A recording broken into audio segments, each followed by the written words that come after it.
that jobs, profession will be affected by AI.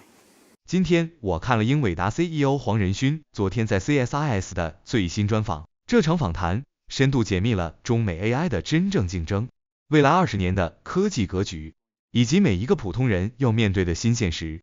我花了几个小时，把里面最关键、最容易被忽略，但最影响你我未来的7个价值亮点抽出来了。强烈建议你看到最后，它不是科技新闻，它会改变你的思考方式。亮点1 AI 是5层战争，不是一个模型的对决。能源、芯片、基础设施、模型、应用。中国在能源、基建、开源模型、应用普及4层大量领先，美国只在芯片领先。NVIDIA is the largest pure-play technology company the United States has ever seen. In fact, we're the largest pure-play technology company the world's ever known. We create technology out of nothing. Our final product is pure technology, and in order to use it, you have to create software and applications for various industries above it. If you look at most of the technology companies today, some of it could be in social media, some of it could be in e-commerce, some of it could be in information search, and these are all amazing technology companies whose business models are something else. Our business model is purely technology. Now, the way that AI works and our technology works is that in the final analysis, the technology platform is built in layers. And that's one of the reasons why we think of it as a platform. You're standing on top of it. An application or an industry stands on top of that platform.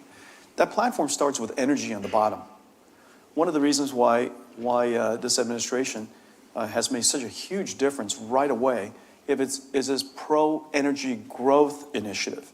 Its attitude about energy is that if we don't have energy, we can't enable this new industry to thrive. It is absolutely true. So layer 1 is energy. Layer 2 are essentially the chips and systems, but the chips. That's where NVIDIA comes in. Layer 3 is a whole bunch of software, and we build a whole bunch of software on top of our chips. And we're well known for this piece of software called CUDA, but there's hundreds of different pieces of software that we create that enables people to do AI for different fields of science or language or images or whatever happens to be, robotics and manufacturing and such. But that third layer is called infrastructure, basically software. Now, people historically have thought of infrastructure really as cloud. But increasingly, it's really important to realize that infrastructure includes land, power, shell, because these are, and I'll speak about this in a second, that this industry spawned another industry altogether, and I'll come back to that. But the third layer is basically infrastructure, and that infrastructure includes financial services because it takes an enormous amount of capital to do what we do, and historically all of that software. The layer above that, and this is where people largely focus on when they talk about AI, which is the AI models. This is the revolutionary, of course, ChatGPT, incredible work that Anthropic does with Claude, and Google does with Gemini, and what XAI does with Grok.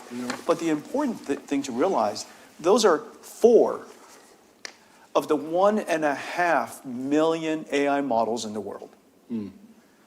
AI is not just intelligence that understands English or language, but it's AI that understands genes, proteins, chemicals, the laws of physics, AI that understands quantum, AI that understands physical articulation, otherwise known as robotics, AI that understands patterns across long sequence of time, financial services, AI that understands longitudinally across multiple modalities, healthcare.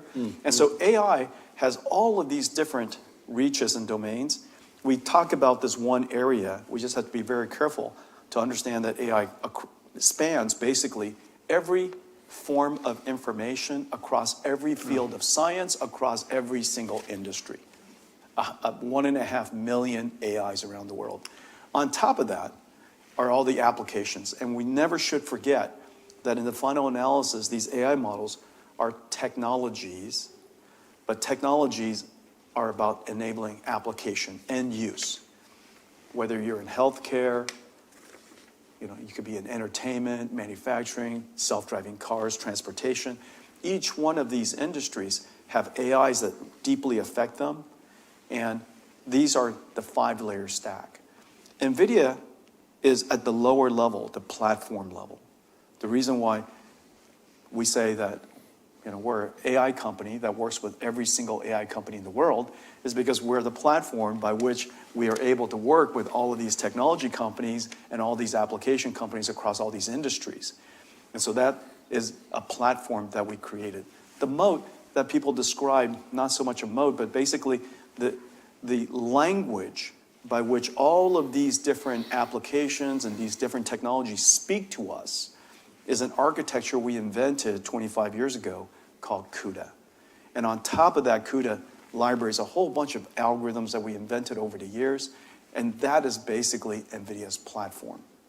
In the end, we don't build self-driving cars, but we work with every single self-driving car company in the world.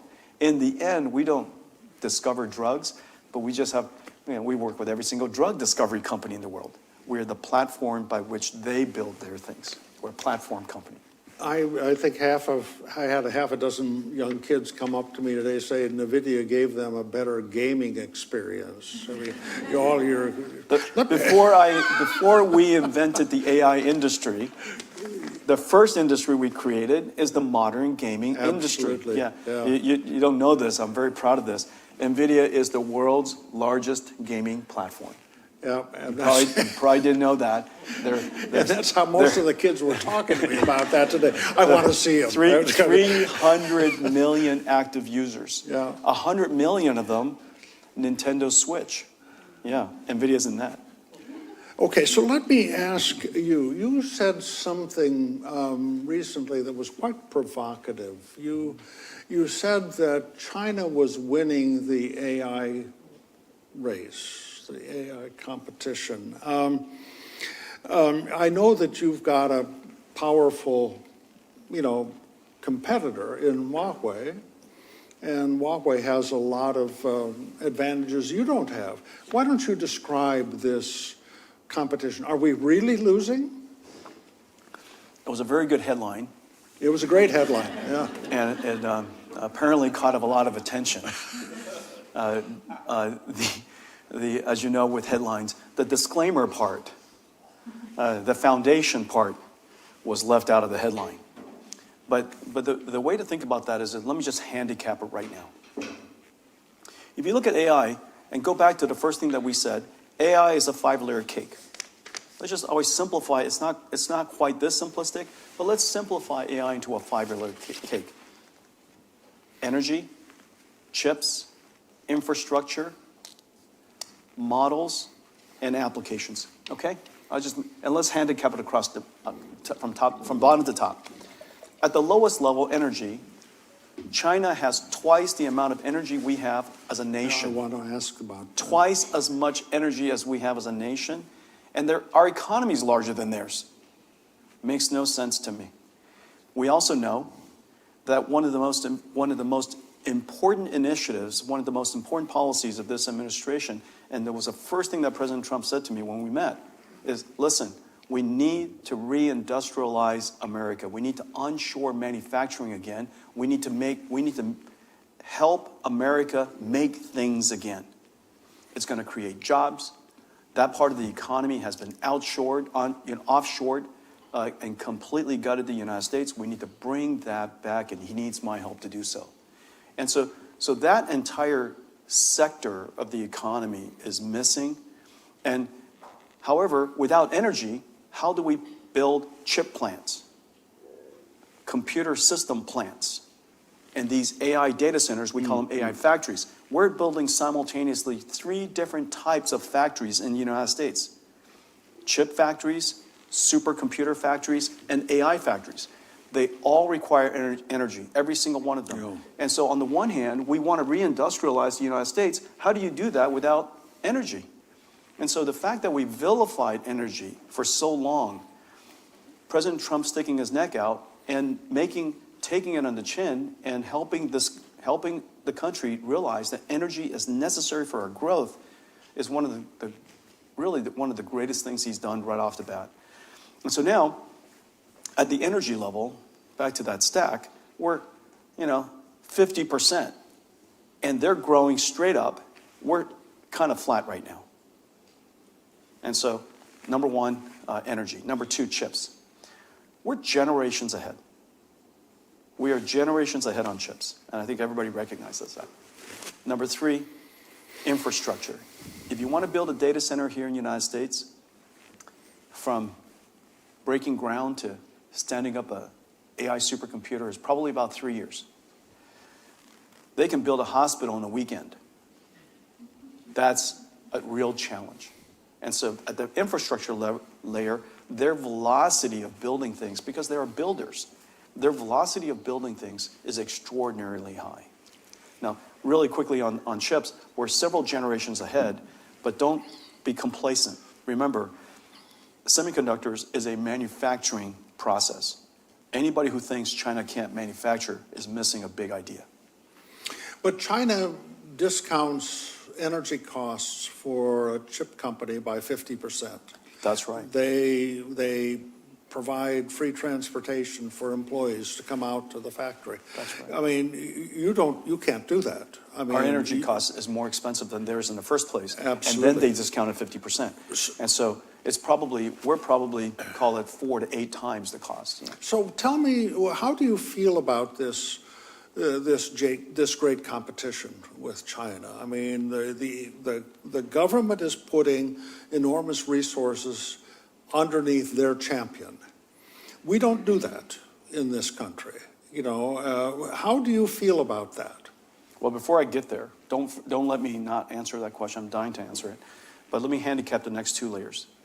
The model layer, United States frontier models, our frontier models are unquestionably world-class. We are probably, call it 6 months ahead. However, out of the 1.4 million models, most of them are open source. China is well ahead, way ahead on open source. Now, the reason why open source is so important is because without open source, startups can't thrive, university researchers can't do research, you can't teach AI, scientists can't use AI. Basically, all of the industry around your economy have no ability to fundamentally advance themselves unless you have open source. Without Linux, where would we be? Without Kubernetes, without PyTorch, all of these different types of technologies that made AI thrive are all open source. They are well ahead of us on open source. And then the layer above that, applications. If you were to do a poll of their society and ours, and you ask them, is AI likely to do more good than harm? They're going to say, in their case, 80% would say AI will do more good than harm. In our case, it'd be the other way around.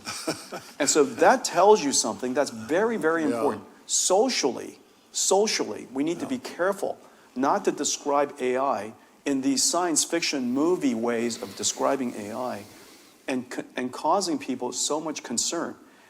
We want to be concerned, but we also want to be practical. AI is about automation. And that area, I think that we need to be careful not to fall behind in the application and the diffusion of AI, because in the end, whoever applies the technology first and most wins that industrial revolution. As you know, electricity was invented in the UK, but the United States applied it faster, more broadly, and as a result, look where we are. And so we have to be a little mindful. And so anyways, I just handicapped that stack, okay? Yeah. And I don't think it's important when you're looking at AI not to see it as a holistic thing. It's really not about ChatGPT versus DeepSeek. You have to look at it across all of the stacks and across all of the industries. Does that make sense? It's a little bit more complicated than one simple answer.